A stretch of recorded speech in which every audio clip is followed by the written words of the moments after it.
आप देख रहे हैं जय भारत टीवी। उत्तराखंड में कांग्रेस की मुख्य प्रवक्ता प्रदेश की गरिमा मेहरा दसौनी को एक बड़ी जिम्मेदारी पार्टी ने दी है और उनका कार्यक्षेत्र अब यूपी होने जा रहा है लोकसभा चुनाव में। हमारे साथ गरिमा जी इस समय मौजूद है। गरिमा जी, पहले तो आपको बहुत शुभकामनाएं हैं। आप मांग रही थी टिहरी से टिकट, पार्टी ने आपको उत्तर प्रदेश के चुनावी मैदान में उतारा है। मैं बहुत हृदय से आभारी हूँ पार्टी की कि उन्होंने मेरी मेहनत को पहचाना और मेरी पार्टी के प्रति निष्ठा और समर्पण को। काफ़ी साल हो गए अब पार्टी में काम करते हुए, और ऐसा नहीं है कि उत्तराखंड कांग्रेस ने कुछ नहीं दिया। मेरे हर अध्यक्ष ने मुझे मेरे कंधे पर एक नया सितारा जड़ा है। किशोर उपाध्याय जी ने प्रदेश प्रवक्ता बनाया, तो प्रीतम सिंह जी ने AICC सदस्य बनाया, गणेश गोदियाल जी ने गढ़वाल मंडल मीडिया प्रभारी बनाया, तो करण मेहरा जी ने मुख्य प्रवक्ता बनाया। तो ऐसे में योगदान मेरे तमाम उन प्रदेश अध्यक्ष का भी है जिनके साथ मैंने काम किया, बहुत सीखा। और शीर्ष नेतृत्व जो राष्ट्रीय नेतृत्व है, जयराम रमेश जी, पवन खेड़ा जी, सुप्रिया श्रीनेत जी, वैभव वालिया जी, डॉक्टर चैनिका उनियाल जी, दीपिका पांडे जी, इन लोगों ने लगातार मेरी मेहनत को देखा और मुझ पर जो अब अगाध विश्वास पार्टी की ओर से जताया गया है, एक उत्तर प्रदेश जैसे बड़े राज्य की जिम्मेदारी मुझे दी गई है।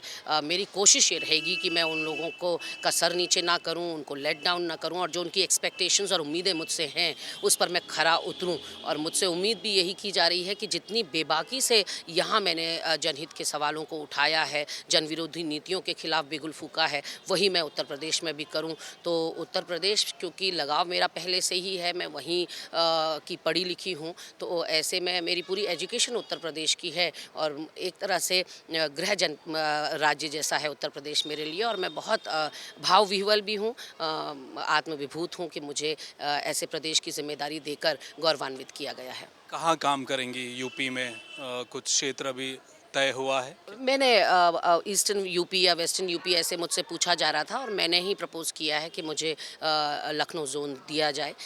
तो अभी तो फ़िलहाल पश्चिमी उत्तर प्रदेश नज़दीक था। नहीं, वहाँ चुनाव जल्दी होने वाले हैं। वहाँ यहाँ 19 तारीख को चुनाव होने वाले हैं, वहाँ 25 को होने वाले हैं। और हमें जो ये ज़िम्मेदारी मिली है वो केवल लोकसभा चुनाव के मद्देनज़र मिली है, थोड़ी देर से मिली है। और अभी यहाँ उत्तराखंड में चुनाव गतिमान हैं, तो ऐसे में मैं उत्तराखंड को कांग्रेस को पीठ नहीं दिखा सकती। यहाँ भी मैं महत्वपूर्ण पद पर हूँ और मेरी ज़िम्मेदारी है कि पहले मैं यहाँ के चुनाव 19 तारीख तक देखूँ, चुनाव की गतिविधियों में अपना योगदान दूँ, और उसके बाद मैं उत्तर प्रदेश के लिए रवाना होंगी। और उत्तर प्रदेश क्योंकि बड़ा राज्य है, तो वहाँ कई चरणों में चुनाव होने हैं, तो मुझे लगता है कि 19 तारीख के बाद वहाँ अपना मैं जो भी मेरे से बन पड़ेगा वो करने की कोशिश करूँ। लंबा वक्त बीतेगा यूपी में। मेरा ये सवाल है कि उत्तर प्रदेश की लड़ाई बड़ी लड़ाई है और वही निर्णायक लड़ाई भी है। आपकी तो जिम्मेदारी बनती ही है। क्या यूपी में कांग्रेस के, क्योंकि रायबरेली हो, अमेठी हो, बड़ी बड़ी सीटों पर अभी भी कांग्रेस ने अपने पत्ते नहीं खोले हैं, ये देरी क्यों हो रही है? बड़े नेता प्रचार में भी नहीं आ रहे। प्रधानमंत्री अभी तो मेरठ में आके गए हैं, उन बीजेपी तो एकदम से धुआंधार प्रचार में उतरी है। कांग्रेस की देरी यूपी में भी वो समझ से बाहर हो रही है। देखिए, मुझे लगता है जो स्थानीय व्यक्ति है वो अपने स्थानीय नेता के साथ ज़्यादा रिलेट कर पाता है। वोट भी अपने स्थानीय नेता की बात सुनकर, क्योंकि वो उन्हीं परिस्थितियों से, उन्हीं कठिनाइयों और परेशानियों से गुजरा होता है जिससे आप। तो ऐसे में यहाँ अगर मैं उत्तराखंड की बात करूँ या उत्तर प्रदेश की बात करूँ, मेरे जो प्रत्याशी हैं वो इस वक्त डोर टू डोर कैंपेन कर रहे हैं और जनता के साथ सीधे कनेक्ट करने का प्रयास कर रहे हैं।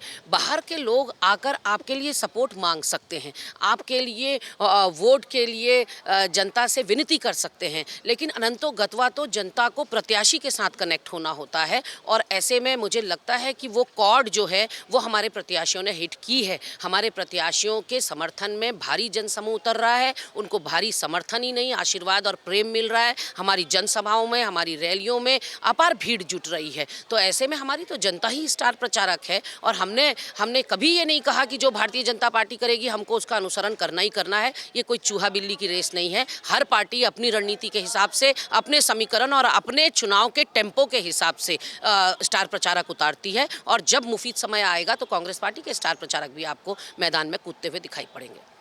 यूपी के मुख्यमंत्री योगी आदित्यनाथ उत्तराखंड से आते हैं, तो उनका एक भावनात्मक जुड़ाव तो उत्तराखंड से है और आप इसी ज़मीन से वहाँ जा रही हैं, तो कोई रियायत बरतने वाली हैं आप मुख्यमंत्री? नहीं नहीं, देखिए सब कुछ जायज़, कहते हैं ना, everything is fair in love and war. तो ये चुनाव जो है एक तरह से वॉर है। और योगी आदित्यनाथ जिस तरह से जहर उगलते हैं एक संत की वेशभूषा के बावजूद, जिस तरह से वो समाज को बांटने का काम, समाज में नफरत फैलाने का काम करते हैं, ध्रुवीकरण करने का काम करते हैं, और जिस तरह से शोषित और दबे कुचले लोगों के लिए कुछ करने के बजाय लगातार वो अपने आकाओं की जी हुजूरी करते हुए दिखाई पड़ते हैं, तो कोई रियायत या कोई नरमी बरतने के मूड में मैं नहीं हूँ। हाँ, वो उत्तराखंड के हैं, उन्होंने उत्तराखंड का नाम रोशन किया है, लेकिन उससे पहले हमारे उत्तराखंड के कई लोग वहाँ मुख्यमंत्री रह चुके हैं और कभी उन्होंने इस तरह से सामाजिक सौहार्द बिगाड़ने का प्रयास नहीं किया। भावनात्मक लगाव होता तो अपने पिता की अंत्येष्टि में ज़रूर आते। बहुत शुक्रिया। Thank you. तो ये थी गरिमा मेहरा दसोनी।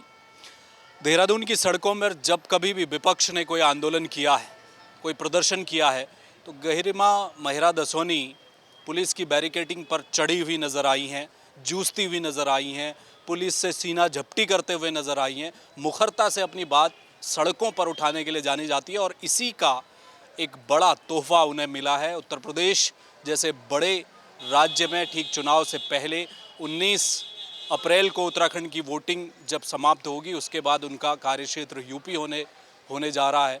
टिहरी से लोकसभा सीट प्रत्याशी बनना चाह रही थी, टिकट भी पार्टी से मांगा था, लेकिन पार्टी ने उन्हें यूपी की जिम्मेदारी सौंपी है। कम्युनिकेशन कोऑर्डिनेटर के रूप में अब वो कांग्रेस की तरफ से लखनऊ में बोलती नजर आएंगी। कैमरामैन मयूर उपाध्याय के साथ हेमभट्ट, जय भारत टीवी।